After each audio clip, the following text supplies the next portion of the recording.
मित्र हो, नमस्कार. महाराष्ट्राचे उपमुख्यमंत्री अजितदादा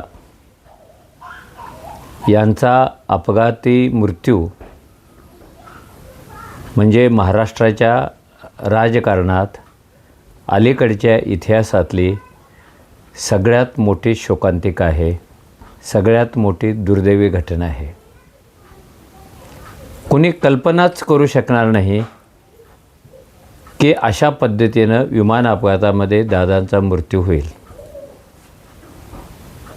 महाराष्ट्राच्याच दृष्टीनं ही अतिशय धक्कादायक अशी गोष्ट होती आणि या धक्क्यातून सावरायला महाराष्ट्राला, महाराष्ट्राच्या राजकारणाला बरेच दिवस घालवावे लागतील.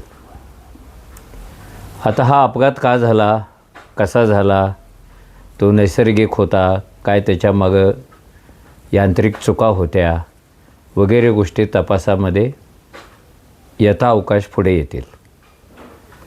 पण वास्तव हे शिल्लक राहतं की महाराष्ट्राने एक कर्तृत्ववान, एक उमदा नेता गमावलेला आहे.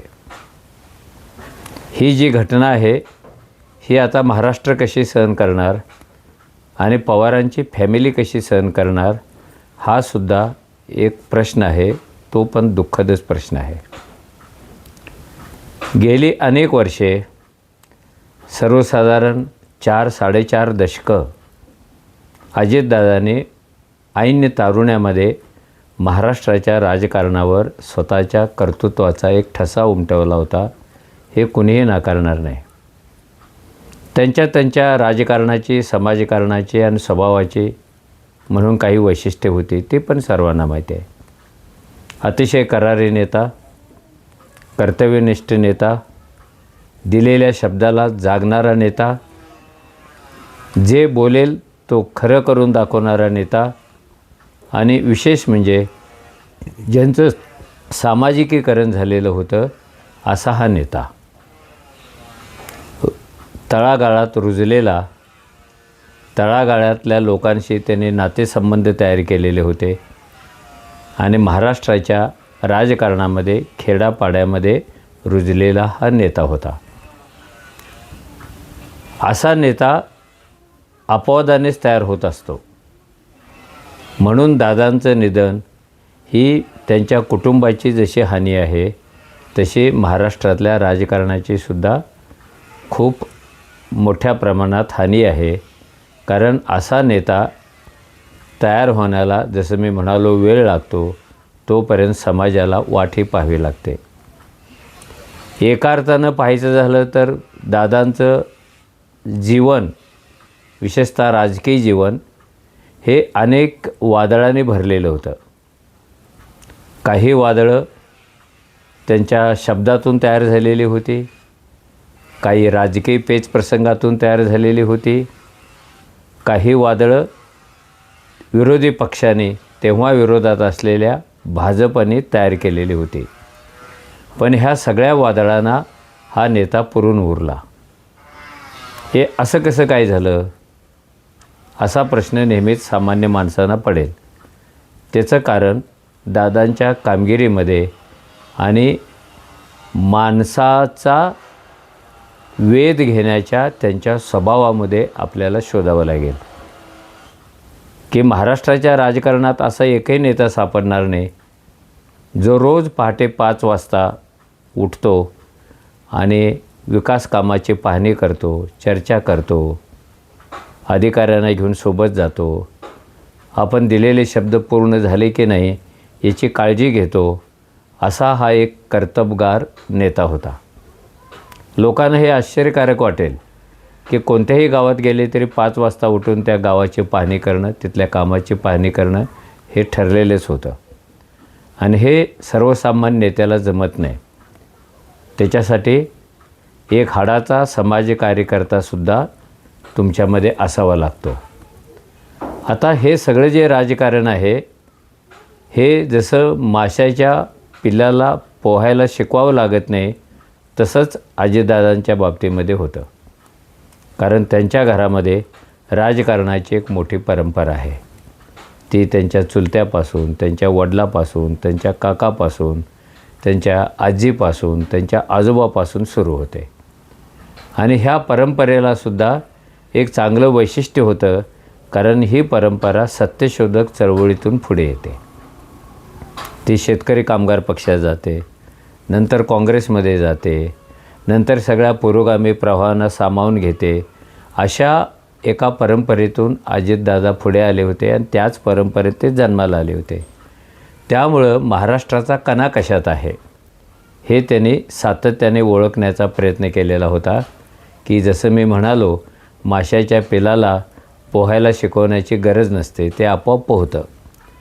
पण पोहण्यामध्ये गती किती असावी, पोहण्यातली गुणवत्ता किती असावी, पोहण्याचं अंतर किती असावं, हे दादांनी स्वतः शिकण्याचा प्रयत्न केलेला होता.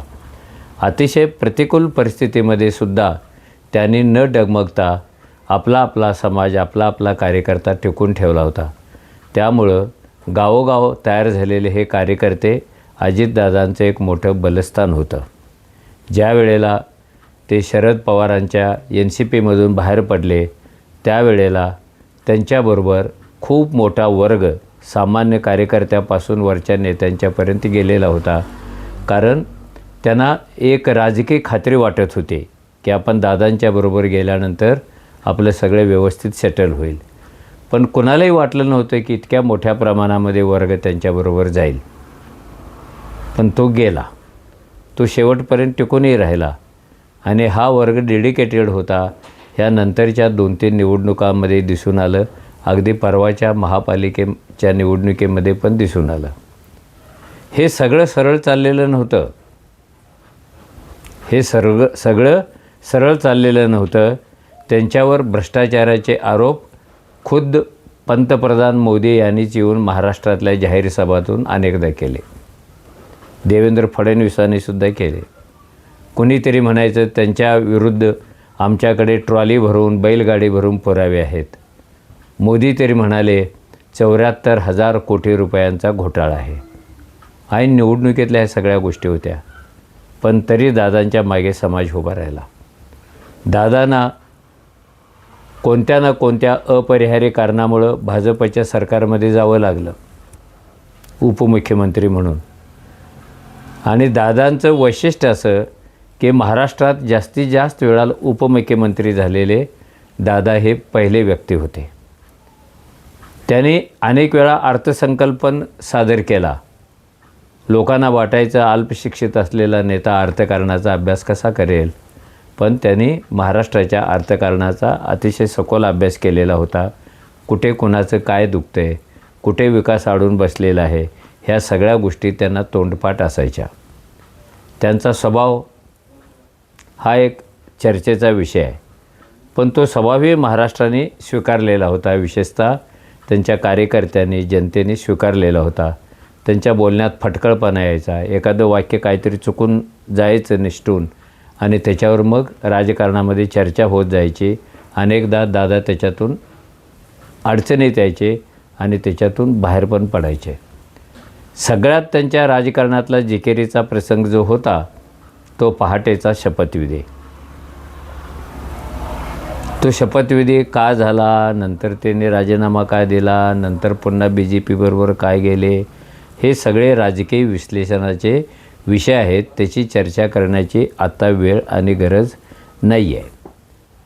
आत्ता आपण फक्त याच विषयावर चर्चा करतो की दादा म्हणजे कुठून तरी आयात केलेले रेडीमेड नेते नव्हते. कारण ते परिस्थितीतून, व्यवस्थेतून घडत स्वतःला घडवत तयार झालेले नेते होते. आणि अशा नेत्यांची वानवा आज महाराष्ट्रामध्ये आहे आणि देशात पण आहे. आता ह्या अपघाताची कारणंसुद्धा शोधली जातील. काही जण आत्ताच ती शोधण्याचा प्रयत्न करत आहेत. यापुढे तो प्रयत्न चालू राहील. पण जी घटना घडली ती पुन्हा सांगतो की ही कुणाच्या स्वप्नातसुद्धा अशी गोष्ट आली नसेल की दादांचा असा काहीतरी अपघाती मृत्यू होईल. कारण राजकारणातलं त्यांचं वय तसं काही जास्त नव्हतं. 66 वर्षे वयाचे ते होते आणि ते मुख्यमंत्री होण्याची स्वप्ने पाहत होते. ते मोठ्या जिद्दीचे होते आणि ते कधीतरी स्वप्न पूर्ण करतील असं त्यांना आणि त्यांच्या चाहत्यांना पण वाटत होतं. ते त्या स्वप्नाच्या मागे लागलेलेच होते. आजही महाराष्ट्रातले अनेक कार्यकर्ते, नेते दादांच्या रात्रंदिवस केल्या जाणाऱ्या कामाविषयी आश्चर्य व्यक्त करतात. कारण हे बोलतात त्या पद्धतीनं करण्याचा प्रयत्न करतात. मला आठवतं, मी जेव्हा साहित्य संमेलनाचा अध्यक्ष झालो तेव्हा बारामतीमध्ये त्यांच्या उपस्थितीत त्यांच्या हस्ते एक भला मोठा सत्कार माझा ठेवण्यात आलेला होता. माझ्यानंतर ते भाषण करणार होते आणि मी साहित्य क्षेत्रातले प्रश्न मांडत होतो, सांस्कृतिक क्षेत्रातले प्रश्न मांडत होतो. दादा त्यावेळेला अर्थमंत्री होते आणि शेजारी बसलेल्या अधिकाऱ्याला ते सांगत होते, जे मला ऐकू पण येत होतं, हा मुद्दा लिहून घ्या, हा मुद्दा लिहून घ्या. कारण आपल्याला हे जे अध्यक्ष सांगतायत, जे प्रश्न मांडतायत ते सगळेच्या सगळे सोडवायचे. मी असा विचार केला नाही ह्यांना साहित्यातलं काय कळतं आहे आणि साहित्यातलं सगळ्यांनाच कळतं असं कुठे आहे. पण समाजातल्या एका मोठ्या घटकातला माणूस काहीतरी बोलतो आहे आणि ते आपण ऐकून घ्यायला पाहिजे आणि त्यांच्या मागण्या पूर्ण करायला पाहिजेत याची जाणीव त्यांना त्यावेळी मला दिसलेली होती. हळूहळू त्यांचा सांस्कृतिक क्षेत्रातला वावर पण चालू होता. आणि एक महत्त्वाचा मुद्दा की ज्याची मी सुरुवात केलेली होती की दादांची परंपरा ही पुरोगामी, क्रांतिकारी, सत्यशोधके असली तरीसुद्धा राजकारणात तडजोड म्हणून प्रतिगामी असलेल्या, हिंदुत्ववादी असलेल्या BJP बरोबर त्यांना जावं लागलं.